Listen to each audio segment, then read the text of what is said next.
30 anos jornalismo UX. Então vamos começar agora com o especial de 30 anos de jornalismo. Da UX, estamos aqui com o Marco Matos. Então, Marco, conta um pouco sobre quem é Marco Matos. Então, gente, primeira coisa, quero agradecer o convite de estar aqui para contar um pouquinho da minha trajetória e também parabenizando já o curso de jornalismo que está completando 30 anos nesse ano. Um curso tão importante que já formou tanta gente. Então, de vez em quando até eu encontro alguém e digo, onde é que você se formou? Você fala, na UX. Eu digo, eu também. Tão legal isso, porque são algumas relações também que a gente constrói ao longo do caminho. Bom, quem que eu sou? Eu hoje em dia trabalho na RBS TV, sou apresentador, faço também a previsão do tempo do Jornal do Almoço, um quadro fixo do programa, apresento em alguns outros momentos, alguns outros noticiários, como o Rio Grande, ou Redação RS também. E eu me formei na UX, sempre falo isso para as pessoas, em 2012 ainda. Sou nascido em Caxias, tenho 31 anos, escolhi o jornalismo cedinho ainda, entrei na faculdade com menos de 18 anos, formei cedo também, e aí comecei a trabalhar já por aí, já fiz monitoria também, na época era Free Speech ainda, então fiz monitoria na Free Speech TV, depois fiz estágios aí pela cidade também. Então, acho que é isso, assim. Sou um guri de Caxias, formado na UFS, que faz jornalismo porque gosta. E precisa também, né? Mas, enfim, eu escolhi. E falando sobre isso, sobre esse teu gosto, onde é que surgiu essa vontade de virar um jornalista? Então, eu sempre achei legal. Ninguém da minha família é jornalista, não tem nenhum, assim. Mas eu sempre gostei muito dessa área de comunicação. Eu acreditava que eu fosse cursar jornalismo, mas que fosse, depois de formado, trabalhar com outra coisa. Assim, durante o curso, eu não tinha ideia de que eu ia fazer televisão. E foi muito do acaso mesmo que eu fui parar num estágio na TV, e fui ficando na TV, e eu tô até hoje na TV. E já são aí 10 anos praticamente. Então, é muito legal, assim, ter feito jornalismo aí. E sobre essa trajetória, eu acho que o mais legal, talvez, tenha sido poder me descobrir um pouquinho, né, ao longo do caminho. Então, quando eu entrei no curso, embora quisesse fazer jornalismo, eu não tinha ideia da dimensão que era a profissão. Então, eu entrei na faculdade super cedo, queria fazer jornalismo quando era adolescente ali, mas fui de fato pensar e decidir fazer perto do vestibular. Cursei vestibular, entrei na universidade, comecei a cursar, e a partir daí fui desenhando um pouco o que era ser jornalista na minha cabeça, porque até então eu tinha uma ideia muito de senso comum, né, de jornalista, do que a gente vê em filme, do que a gente vê em novela, aquela rotina muitas vezes glamourizada da mídia também, né, que trabalha com o quarto poder, aquela coisa toda, né, redações cheias, um monte de gente, e sem rotina. Então fui muito nesse encanto. Depois eu descobri que a profissão também ela é muito mais do que isso. Tem os seus encantos, tem também o seu glamour de vez em quando, mas tem muito pé no chão, né? Assim, é uma profissão de muita correria, de muito suor, onde não ter rotina é não ter fim de semana, não ter feriado, a gente trabalha muito, assim. Mas que ao mesmo tempo é o que a gente escolheu fazer e é tão importante, né? Relatar fatos.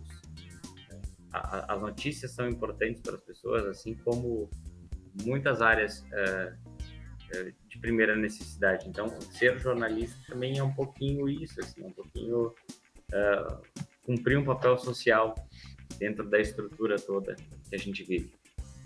Então é isso, acho que eu decidi cedo, porque eu tinha uma vontade, mas depois, ao longo do curso, é que realmente eu fui entendendo o que era ser jornalista e depois, na carreira mesmo, desenhando um pouquinho mais, de uma maneira mais estruturada mesmo, o que é ser jornalista e a importância que isso tem.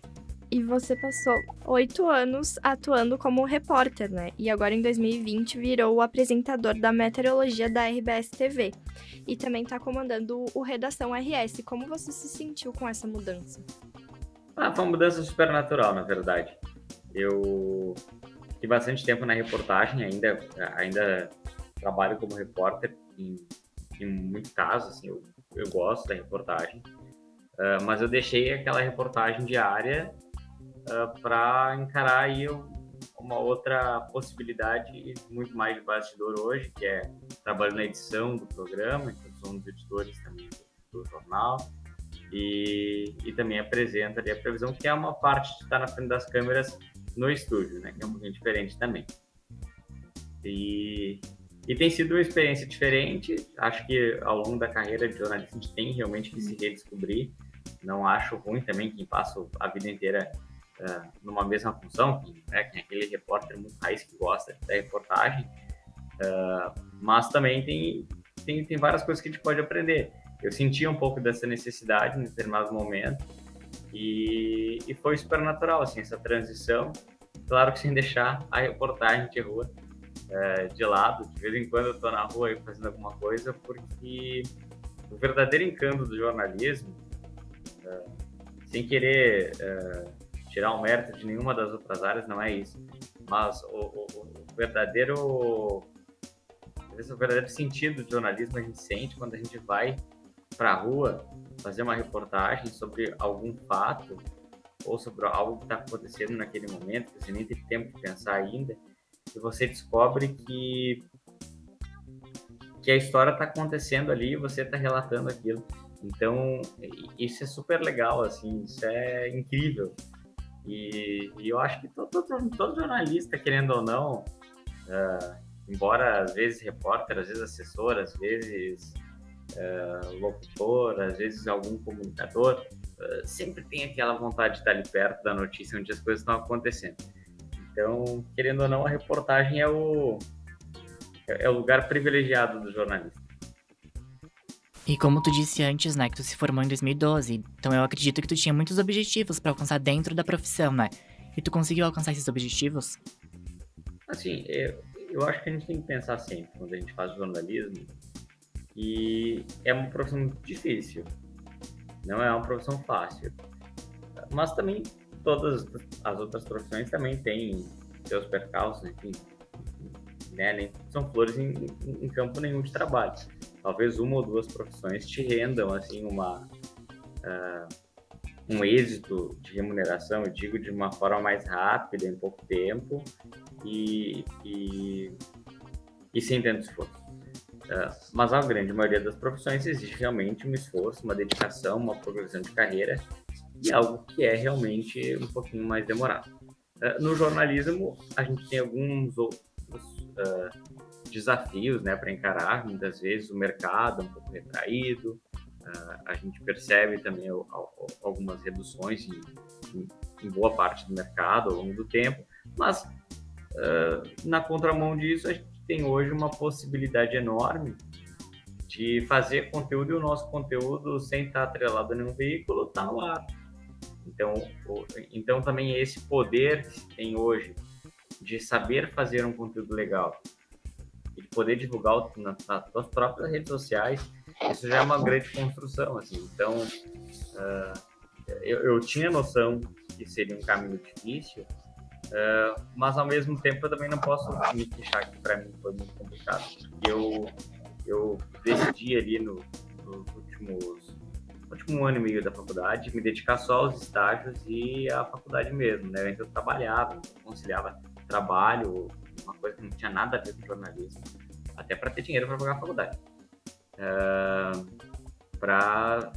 Né, naquele um ano e meio eu vi assim, bom, agora é hora de que ou eu largo o que eu tô, esse meu, né, eu passo a encarar o jornalismo como plano A, e deixo o resto meio de lado um pouquinho, então, porque senão eu vou me formar e não vou ter nenhuma experiência de mercado.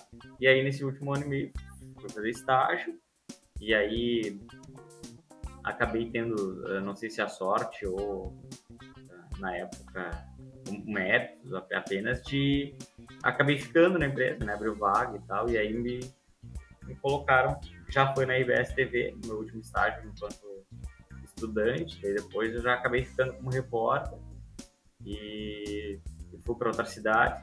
Mas é claro, ao longo da carreira, desses 10 anos formado, eu tive que mudar muitas vezes de cidade. Eu era de Caxias, depois eu fui para Santa Cruz, depois eu fui para Lajeado, depois eu voltei para Santa Cruz, depois eu fui trabalhar no Paraná, numa outra cidade da Globo, fiquei 2 anos lá, morei em Campo Mourão, morei em Maringá. Depois eu voltei para o Rio Grande do Sul, também para a RBS, voltei para Caxias, depois vim para Porto Alegre. Foram algumas vezes que eu botei tudo no caminhão e fui. E a gente tem que estar disposto a isso também. Eu acho que quando tu tem alguns objetivos para alcançar, sejam eles financeiros ou de estímulo de carreira mesmo, sempre tem alguma coisa que tu vai ter que abrir mão, mas também tem algo que você vai alcançar. É óbvio que eu acho que ninguém deve pensar em chegar em um lugar de plena satisfação, talvez. Não que seja uma pessoa mal agradecida, não é isso, mas não existe lugar final na tua trajetória e nenhum lugar que seja abaixo daquilo que você pensou. Então, assim, tudo que tu tá construindo a todo tempo é bacana, sabe? Às vezes tu pode não estar com o salário perfeito, às vezes tu não tá com a tua rotina de trabalho ideal, mas tem algumas coisas legais aí. Tu vai construindo, vai mudando, né? Quando não tá tão legal aqui, vai para outro lado. O importante é que todo dia tem que ser um dia legal. Embora tenham coisas chatinhas, tem que fazer que vale a pena, assim. Então, é claro que todo mundo tem que pagar suas contas, é claro que todo mundo tem planos de viajar, é claro que todo mundo tem vontade de crescer na profissão. Mas, ao mesmo tempo, tem que ser... a gente cresce de maneira sólida quando a gente cresce feliz, quando a gente cresce sabendo que cada passo que a gente está dando está sendo para melhorar a nossa rotina e, ao mesmo tempo, nos trazer satisfação além de remuneração. Então, Marco, antes da gente começar aqui a entrevista, a gente estava falando da pandemia e desses problemas que a gente tem com a gravação do OBS. Então, para ti, como foi passar pela pandemia? Como foi se reinventar como jornalista? Foi bem diferente, assim. Quando estava começando a história da pandemia, eu lembro que eu voltei de férias, assim, fim de verão, e aí todo mundo falando já, um vírus lá na China, que, né, tá se espalhando um monte e tal. Eu comecei a ler bastante sobre o assunto e vi alguns documentários, mas na época a gente não tinha ainda tanta informação. Eu acho que o mundo todo, quando percebeu a gravidade da doença, a doença já estava espalhada por toda a Europa, né? Então a gente teve aí um gap, uma diferença entre a doença existir, né, ser percebida, e ao mesmo tempo, quando a gente se deu conta do problema, o problema estava muito perto da gente. Embora aqui no Brasil a gente tenha ainda demorado umas 2 ou 3 semanas para ter esse grande boom de casos. Mas o que eu não conseguia entender naquele momento era como que seria a nossa profissão. O jornalismo, para mim, sempre foi um jornalismo muito presencial. Né? Redações de TV tem muito isso, tinha muito isso. A gente fazia tudo indo aos locais.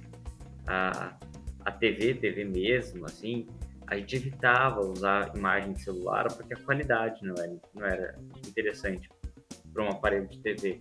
Você vê um vídeo legal gravado por alguém numa tela desse tamanho, mas uma tela enorme de TV numa sala, um vídeo gravado por celular muitas vezes era algo, não vai ficar legal, nosso telespectador não vai curtir.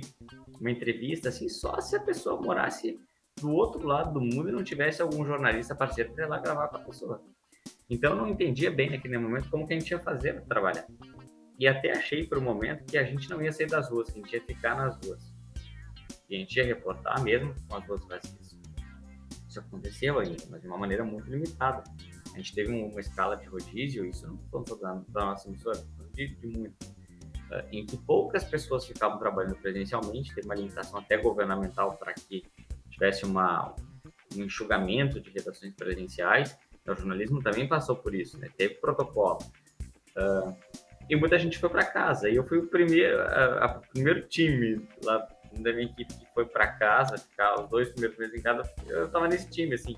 Então eu cheguei em casa um dia com um computador, um celular com um monte de programa baixado, que a gente nem tinha testado direito ainda, porque foi do dia para a noite. E com a missão de fazer entrevista e reportagem assim, gravando. E naquela época eu já sabia que eu ia deixar a reportagem para ir para a previsão do tempo, né, para ir para a edição do jornal. Mas aí a gente decidiu naquele momento dar uma segurada, esperar um pouquinho, para que a pandemia passe, não era o momento de fazer uma transição de carreira e tal. Então eu continuei na reportagem. E aquilo me chateava profundamente, porque eu achava muito complicado ser repórter e reportar algo estando longe de tudo. Embora conversando com as pessoas, eu fiz muitas matérias difíceis, né? As matérias de... Eu lembro que fiz uma matéria quando o Estado alcançou o número de 100 vítimas da Covid, né? Então, entrevistei familiares de várias vítimas. Pessoas que tinham perdido mãe, pai. E para mim era muito difícil fazer uma ligação de vídeo para essa pessoa sem estar olhando no olho dela. Porque eu estava conversando sobre uma dor imensa, ao mesmo tempo que aquela pessoa estava desamparada e com medo, porque na época a vacina era algo que se falava que ia demorar 1 ano, como de fato demorou. Então, você não tinha nenhum alento para dar para a pessoa, não tinha nenhum abraço para dar para a pessoa, não tinha uma palavra de conforto ou pelo menos uma maneira de demonstrar respeito pela pessoa. Porque a ligação de vídeo ela é impessoal. Hoje a gente está mais acostumado, mas naquela época não era assim. Eu lembro que muitos dos entrevistados tinham que ensinar, olha, vou te mandar um link, ou você tem aí, né, algum programa, você não tem. Então, assim, era tudo muito novo e tudo muito difícil. Então, claro que a pandemia mudou alguns processos, acelerou o nosso uso de tecnologia no jornalismo, de maneira geral, isso tem uma importância também, assim, eu acho que hoje a gente consegue estar em lugares de maneira mais rápida e consegue ouvir pessoas certas, mesmo que elas estejam muito longe da gente. Então isso é muito legal. Mas, por outro lado, eu acho que nada substitui o olhar do jornalista no fato. Assim. Então, você estar lá, ver o que está acontecendo. A partir daí, de fato, você tem uma condição para falar depois para centenas, milhares, milhões de pessoas o que está acontecendo. Nas redes sociais a gente percebe, né, que você gosta muito de praticar esportes.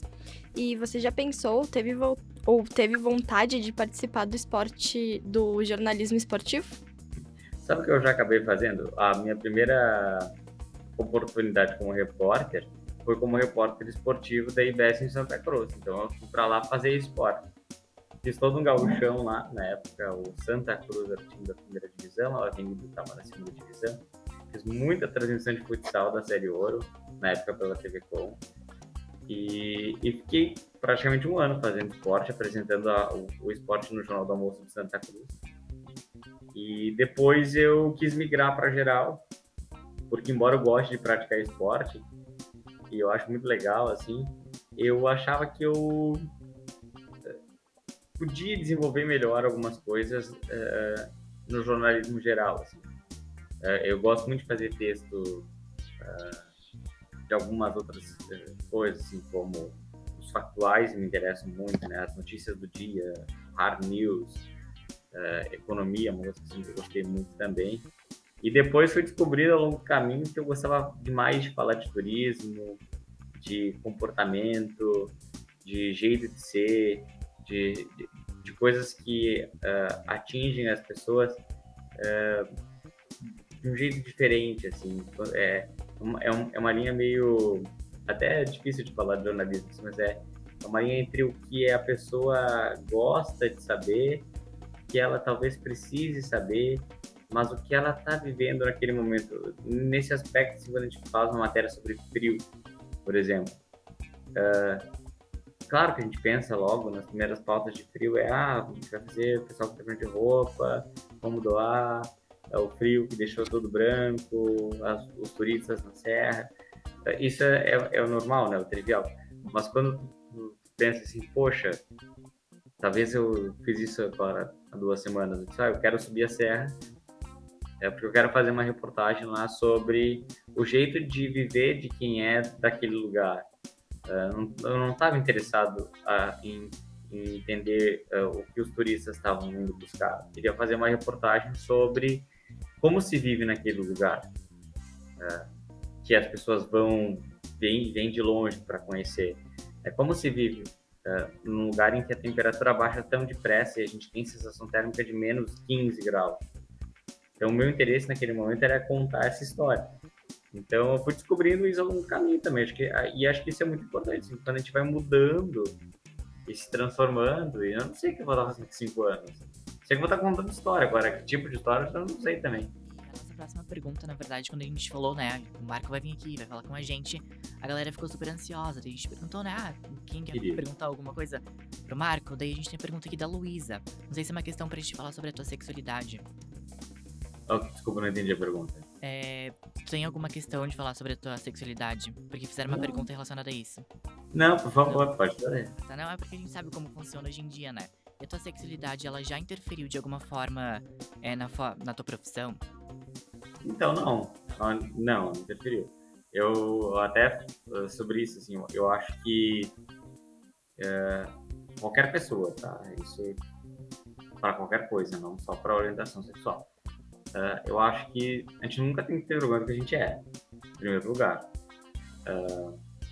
Nem do nosso corpo, nem do jeito que a gente é, nem da aparência que a gente tem, nem da cor da nossa pele, nem da nossa sexualidade ou de qualquer outra coisa. Então já começa por aí. Quem tem que ter vergonha no mundo de hoje é quem tem preconceito, né? Quem é o que é apenas ele mesmo. Bom, e a partir daí a gente tem que construir um pouquinho a nossa autoestima, assim. Eu nunca tive problema com a minha sexualidade nas empresas que eu trabalhei, por exemplo. Eu acho que essa é uma questão que pesa muito, né? Assim, até a geração mais antiga, assim, de pensar, nossa, será que essa pessoa vai conseguir emprego, né? Será que... Né? Não, nunca tive, assim, eu nunca também deixei de falar abertamente sobre isso, eu nunca deixei de postar alguma coisa sobre isso, porque eu acho que é importante, assim, que a gente também dê visibilidade para algumas questões. Ao mesmo tempo em que eu também não gosto muitas vezes nas minhas redes sociais, de abrir demais a minha vida ali, sabe? Porque também tem algumas coisas que são privadas, que não é porque eu tô querendo esconder, simplesmente porque tem coisas que eu acho que também não são necessárias.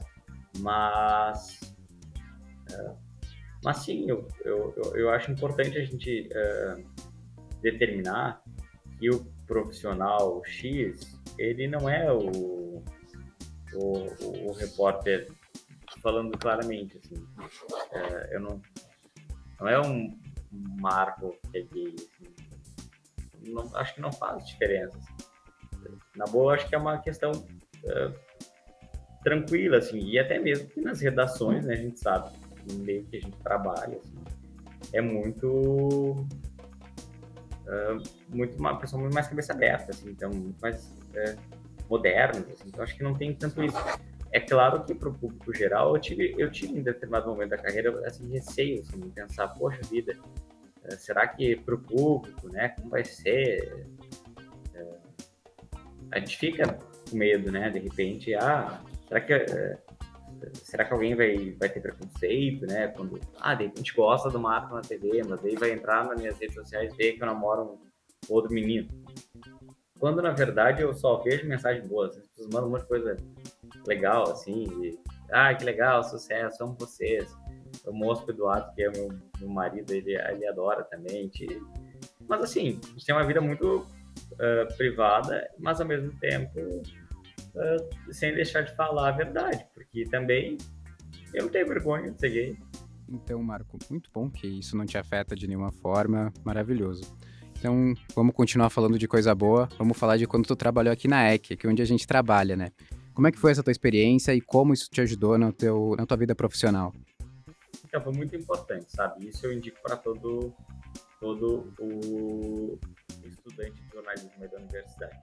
Eu acho que quando a gente faz qualquer curso universitário, é importante que a gente pense em determinado momento que a gente já está construindo de networking, né, de relações com pessoas do meio, e o que a gente está de fato aprendendo e se identificando e curtindo. Assim.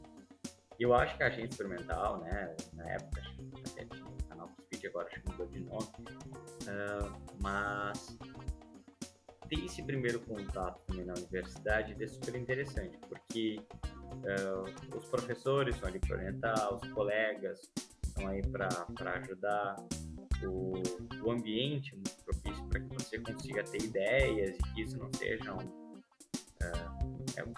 quando a gente faz uma diferença, né, entre o mundo acadêmico e o mundo corporativo, a gente vê que no mundo acadêmico não há uma concorrência, não há um cuidado exagerado com o produto, a gente tem um cuidado, mas ao mesmo tempo as ideias são importantes e elas são testadas, e se não der certo, tá tudo ok, e não é um grande problema. E no mercado isso é um pouquinho diferente, ao ponto de que eu acho que o caminho mais legal talvez seja fazer uma entrada no mundo acadêmico e se testar um pouco, mas também não ficar até o fim do curso no mundo acadêmico, para também dar uma passeada um pouquinho pela experiência de mercado, mesmo ainda na faculdade, porque pelo menos tem um estagiário, então tá tudo certo, né, se der algum problema. E também o networking mesmo, eu acho que essa rede de contato com o mercado, ela é super importante.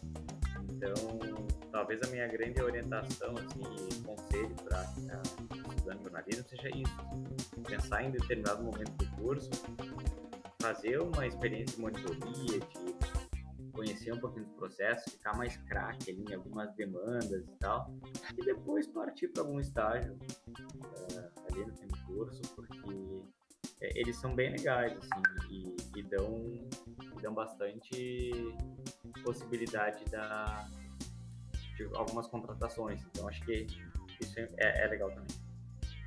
Então, Marco, para a gente finalizar aqui nossa entrevista, pode falar para a gente qual foi o momento mais gratificante que tu já teve por causa do jornalismo? Mais gratificante.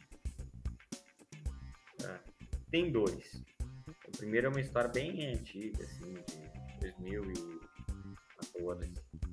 Tava fazendo uma matéria sobre a prisão de um homem que tinha atirado em outro em Candelária, lá na região do Vale do Pardo. E aí a gente tava fazendo imagem da delegacia, imagem da rua e lá. E aí a gente foi gravar na frente do hospital. Eu nem lembro se um dos meninos tinha ficado ferido lá, que a gente foi pra lá, mas enfim, a gente foi parar na frente do hospital. Aí a gente tava gravando, cinegrafista fazendo as imagens, eu fiquei ali escrevendo meu texto já no celular. Porque tinha correria pra voltar pra redação em Santa Cruz. E nisso eu vejo que num carro tem um homem com uma casa praticamente, assim, tá dormindo ali e tal. E eu achei aquilo super curioso, assim, né? Um cara tá, tipo, né, dormindo na frente do hospital e ele parecia estar há muitos dias ali, assim, porque tinha coberta no carro, era frio, inclusive. E aí ele tava acordado no carro, eu aproveitei, né? Bati assim no vidro, comecei a conversar por ali, ele saiu do carro, e ele me contou que o filho dele estava internado ali naquele hospital. O filho dele estava com pneumonia e estavam esperando já 6 dias de transferência de leite para a criança.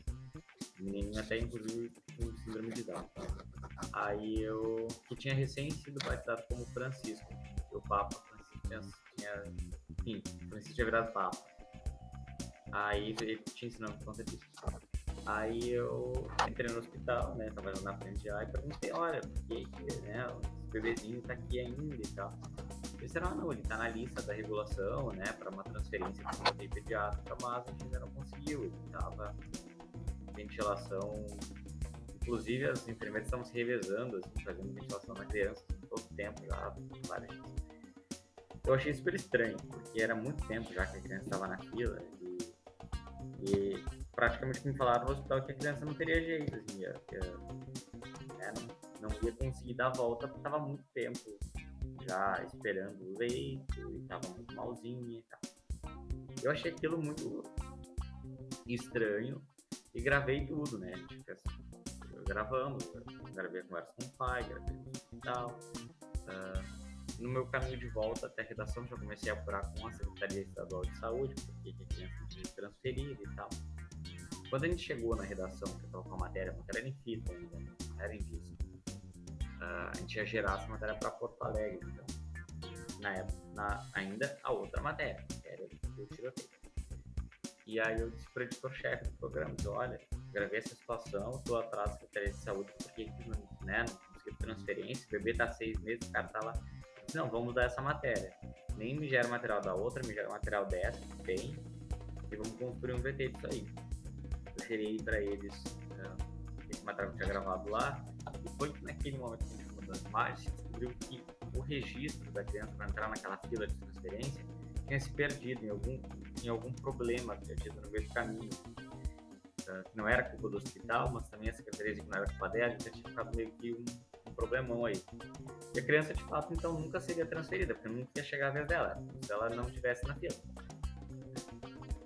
E aí, durante o programa, eles já mandaram uma ambulância lá para buscar a criança, então a gente acabou avisando, né? Bom, resumo da aula. A criança foi para lá, veio para Porto Alegre, sobreviveu, e aí ela, algum tempo depois, eu fui gravar uma surge que tinha estourado lá na cidade, lá em Candelária também. E aí tava um bombeiro voluntário, lá a cidade não tem bombeiro militar, tem bombeiro voluntário. E aí um dos bombeiros voluntários era justamente o pai desse menino. Daí disse, Francisco tá bem e tal, enfim. E aí eu conversei, né, naquele dia que a gente gravou no hospital, a gente não tinha nem trocado telefone, tinha sido tão rápido. Aí a gente trocou o telefone, então ele me mandou assim pra padrinho do menino. Daí eu tenho uma afilhada depois de uma reportagem. Essa foi uma história legal. E talvez uma outra que eu tenha, estava até pensando agora essa semana sobre isso. Há 2 semanas eu fui, talvez o meu grande objetivo profissional, até recuperando uma pergunta antiga aí, nesses meus primeiros anos de jornalismo, tenha sido lá fazer uma reportagem para o Jornal Nacional. Acho que qualquer repórter de TV tem essa vontade. Aí eu passei muito tempo tentando, tal, depois saí da reportagem direta, assim, de dia a dia. Pensei, agora vai demorar um tempão, porque eu tinha feito Fantástico, tinha feito o Jornal Hoje, tinha feito todo o programa de TV, só o Jornal Nacional, que ainda não. E trabalhei muito para isso, mas acabou que nunca tinha rolado. Aí teve esse friozão assim, me disseram, bom, você vai lá e se nevar, se o nosso dono quiser, você faz o VT para ele lá. Eu disse, tá tudo bem. Aí, no dia que eu fui gravar esse VT, eu tinha conversado com os editores lá sobre essa reportagem, tava tudo certo, gravei de manhã algumas coisas. Aí ao meio-dia eu fui entrar ao vivo pro Jornal do Almoço. E eu fui entrar ao vivo no meio da estrada, assim, porque eu tava no Kenny deu problema, faltou luz geral, era pra fazer todo o jornal do lado do Kenny. Faltou luz, não rolou. Não deu, a gente teve que voltar. No início do programa a gente tava no meio da estrada, mas tinha sinal de internet, então eu consegui entrar ao vivo. Aí depois eu disse, bom, vamos voltando lá pra cidade, porque aqui é arriscado ficar, né? Que a internet pode cair. Aí a gente foi voltando. E aí de repente eu encontrei lá uma fazenda que tinha umas ovelhas, assim. Bom, vamos fazer ele perto das ovelhas, elas estão no sol, tive uma bela ideia, assim. Não era tão bela ideia, tinha uma alma e só umas ovelhas. Daí a gente passou uma cerca ali e tal, e disse, vamos fazer pertinho das ovelhas. Quando eu fui entrar ao vivo, 2 cachorros enormes, muito enormes, eles estavam vindo, e eu me dei conta de que eram cachorros ovelheiros, que cuidavam de rebanho. Eu pensei, vamos atacar, porque eu tava muito perto do microfone, tinha câmera, sei lá, o cachorro vai pensar, né? E eles me miraram, assim, começaram a vir muito rápido, e isso eu já tava entrando no ar. E eu dou uma baixada, assim, pra, tipo, botar a mão, assim, cara, eu gosto de cachorro, assim. E eles vieram como que começaram a balançar o rabo. Eu disse, bom, eles querem fazer carinho. E realmente foi, eles pularam e tal, enfim. Resumo da história toda. Eu gravei depois da tarde a matéria entrou no Jornal Nacional. Ninguém, absolutamente ninguém falou da matéria do Jornal Nacional. Mas todo mundo me falou da matéria dos cachorros. Então o resumo da história é que você pode mirar uma grande coisa na sua trajetória. É uma coisa que você pode querer muito. Mas o acaso vem e acaba sendo muito mais divertido. Então, o que não quer dizer que você não tem que ter objetivo na vida. Tem que pensar e correr atrás. E legal, fiquei muito feliz. Depois, no outro dia, fiz de novo uma outra matéria para o Jornal Nacional, né? Na mesma semana duas. Mas foi muito legal também perceber que uma coisa que eu sempre quis, que eu sempre fui atrás na minha profissão, do nada aconteceu num outro negócio naquele mesmo dia que roubou a atenção, que me deixou também completamente feliz. Então, acho que é isso, acho que é uma grande lição também de vida, né? De pensar que às vezes o que a gente não programa também pode ser muito divertido. Muito obrigado, então, Marcos. Muito obrigado pela tua participação aqui no especial de 30 anos de jornalismo da UX. Obrigado, gente. Um abraço para todo mundo aí.